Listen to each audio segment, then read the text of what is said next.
देशामध्ये वेगवेगळ्या भागामध्ये जेव्हा काही संकट येतं, काही नैसर्गिक आपत्ती उद्भवते, जिथे मनुष्यहानी वित्तहानी होते आणि सामान्य माणसांचं जीवन विस्कळीत होतं, अशा ठिकाणी मदत कार्य करावं म्हणून राष्ट्रवादी वेलफेअर ट्रस्टची स्थापना करण्यात आलेली होती. गेल्या काही वर्षात बिहार असेल, आसाम असेल, ओरिसा असेल, अशा राज्यांमध्ये जेव्हा महापूर आले त्यावेळेला इथल्या जनतेसाठी कपडे, जीवनावश्यक साहित्य किंवा औषधं या निमित्ताने आम्ही ती मदत त्यांच्याकडे पोचती केलेली होती वेलफेअर ट्रस्टच्या मार्फत.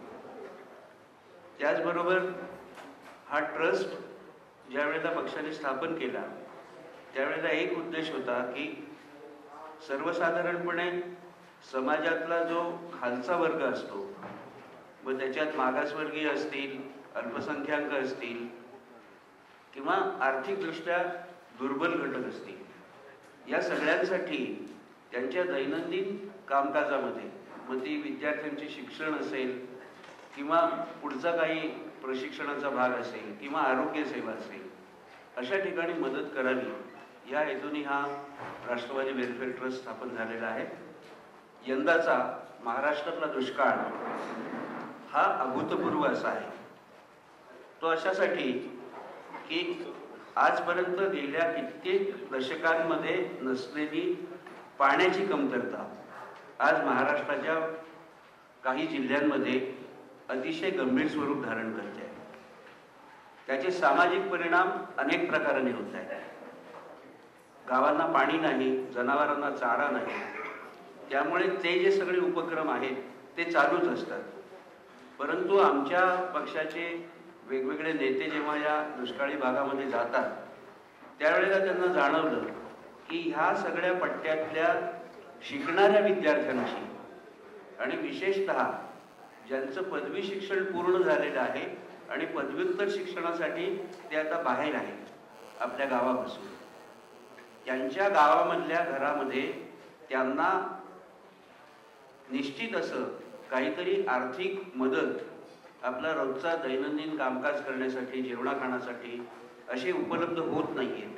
अशा अनेक ठिकाणी विद्यार्थ्यांनी सांगितलं की आमच्या परीक्षापुरती आम्हाला हे शिक्षण सोडायला लागेल, आम्ही परत जाऊ गावी आणि कदाचित आम्हाला कुठल्या तरी कामावर रुजू व्हायला लागेल. ही परिस्थिती लक्षात घेतल्यानंतर या विशेष करून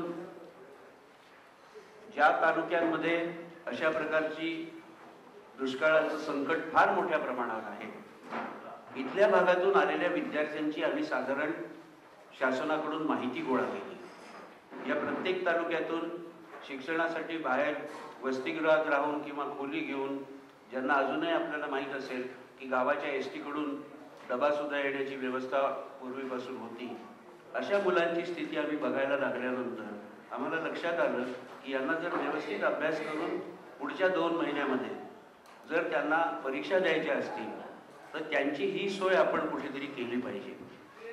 अशी संबंधित विद्यापीठामधून त्या विद्यापीठाच्या अंतर्गत येणाऱ्या महाविद्यालयांकडून आम्ही ह्या विद्यापीठातल्या महाविद्यालय निहाय अशा विद्यार्थ्यांच्या, गरजू विद्यार्थ्यांची एकत्रित यादी तयार केली. ही यादी आमच्याजवळ गेल्या आठवड्यामध्ये आमची ही सगळी यादी संपूर्णपणे तयार झाली.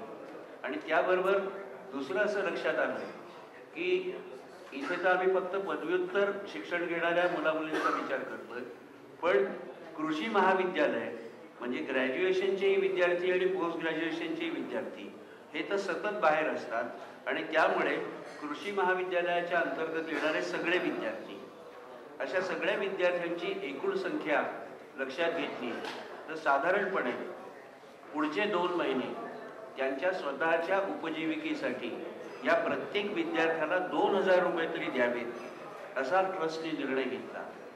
आता ह्याचं 2000 रुपये प्रत्येक विद्यार्थ्याला द्यायचं तर ते महाविद्यालय निहाय आम्हाला जायला लागणार आहे. त्यामुळे आज आमच्याजवळ या सगळ्या कृषीशी संबंधित विद्यालय, महाविद्यालय आहेत, त्यांची यादी आमची पुढच्या आठवड्यामध्ये होईल. पण बाकीच्या इतर विद्यापीठाची यादी म्हणजे त्याच्यामध्ये पुणे विद्यापीठ आहे, सोलापूर आहे, शिवाजी विद्यापीठ आहे, रामानंद तीर्थ आहे, मराठवाडा डॉक्टर बाबासाहेब आंबेडकर विद्यापीठ आहे. या सगळ्यांची यादी आमच्याजवळ कॉलेजनिहाय तयार झालेली आहे आणि ह्याचं वाटप आम्ही पुढच्या आठवड्यापासून सुरू करणार आहोत.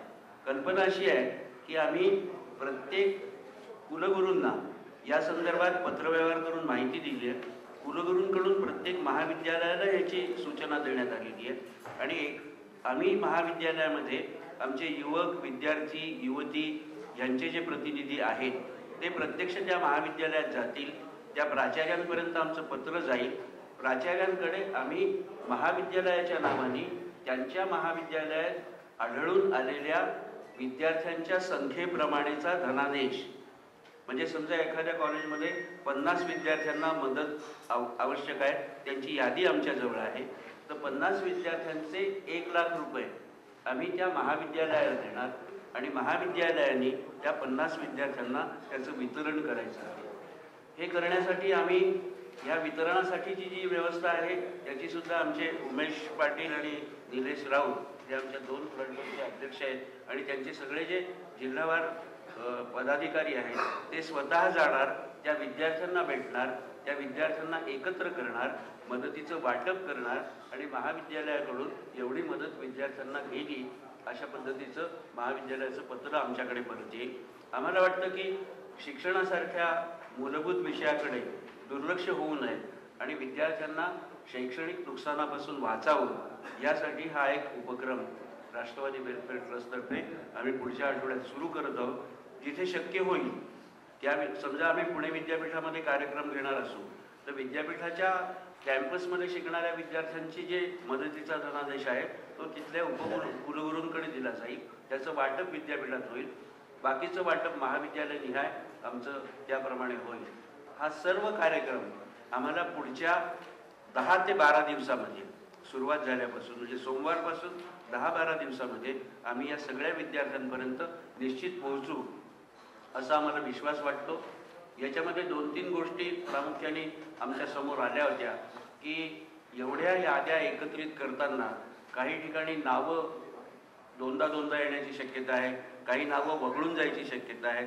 त्याचा सुद्धा एक फॉर्म आम्ही महाविद्यालयाला देणार आहोत की तुमच्याकडे जर यापेक्षा अधिक विद्यार्थी निघाले तर तुम्ही त्यांचं सर्टिफाय करून ती नावं आमच्याकडे पाठवा, आम्ही त्या विद्यार्थ्यांची मदत तुमच्याकडे पाठवू. या निमित्ताने महाराष्ट्रातल्या तरुण वर्गाला शिक्षणाच्या संधीपासून दुष्काळाच्या संकटामुळे बाजूला राहू नये म्हणून ही एक योजना राष्ट्रवादी वेलफेअर ट्रस्टतर्फे घेण्यात आलेली आहे. हा जो सगळा निधी याच्यासाठी लागणार आहे त्याच्यासाठी आम्ही अपीलही केलेले लोकांना आणि राष्ट्रवादी काँग्रेस पक्षाचे राज्यातले आणि केंद्रातले मंत्रिमंडळातले सहकारी, सर्व विधानमंडळाचे सहकारी, सर्व लोकसभा, राज्यसभा, जिल्हा परिषदा, नगरपालिका, महापालिका, पंचायत समित्या इथले पदाधिकारी या सगळ्यांनी आपल्याला जे मिळतं शासनाकडून ते 1 महिन्याचं मानधन हे या राष्ट्रवादी वेलफेअर ट्रस्टकडे जमा करायला सुरुवात केलेली आहे. या निमित्ताने केंद्रीय कृषी मंत्री आदरणीय शरदराव पवार साहेबांचा 1 महिन्याचा जो मानधनाचा चेक होता तो परवाच त्यांनी आमच्याकडे इथे आणून दिला आणि त्याची सुरुवात केली. सर्व लोकप्रतिनिधी याच्यामध्ये सहभागी होत आहेत. समाजामध्येही आम्ही अपील करतो आहोत की इतक्या मोठ्या विद्यार्थी संख्येपर्यंत आम्हाला पोहोचायचं आहे. आपण जर शक्य झालं तर राष्ट्रवादी वेलफेअर ट्रस्टला या शैक्षणिक कामासाठी मदत करावी आणि आम्हाला चांगला प्रतिसाद त्याला मिळतो आहे. या निमित्ताने एका दुष्काळाच्या संकटाशी मुकाबला करताना शासनाची जी कर्तव्ये आहेत आणि बाकीच्या ज्या गोष्टी आहेत म्हणजे पाण्याची असेल, टँकर पुरवठा असेल, जनावरांच्या छावण्या असतील, जनावरांचं खाद्य असेल, या सगळ्या गोष्टी होत राहतील. कदाचित फी शुल्क माफ होईल विद्यार्थ्यांचं दुष्काळी परिस्थितीमुळे. हे सगळं असताना सुद्धा हा एक आम्हाला नैतिक आधार त्या मुलांना मिळाला पाहिजे आणि शिक्षण त्यांनी सोडू नये ही त्याच्यामागची कळकळ असल्यामुळे आम्ही ही योजना कार्यान्वित केलेली आहे आणि पुढच्या आठवड्यात या योजनेला सुरुवात